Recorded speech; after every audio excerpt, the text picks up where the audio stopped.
मित्रांनो, आज असा आमच्या वाडीत गोठण जेवणाचा कार्यक्रम आणि गोठण जेवण म्हणजे काय आणि तो कार्यक्रम कसो केला जाता तर ह्या तुमका फक्त कोकणात येऊनच बघूक मेळटला।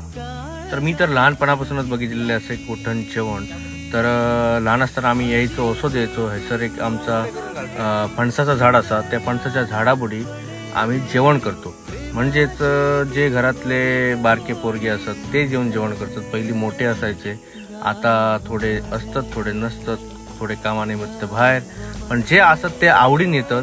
हेरवी घराकडे एक भांडा उचलूक तयार नसलेले हैसर येऊन जेवण करतात। म्हणजे खूप म्हणजे मानण्यासारखी गोष्ट।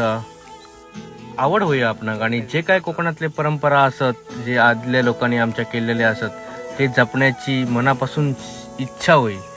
तर मित्रांनो, ज्याका जमात तसा तो आपला आपला काम करी होतो। कोण फोडणी देऊचं काम करी होतो, तर कोण बटाटे कापूचं काम करी होतो, तर कोण भाजी भाजूचं काम करी होतो, तर कोण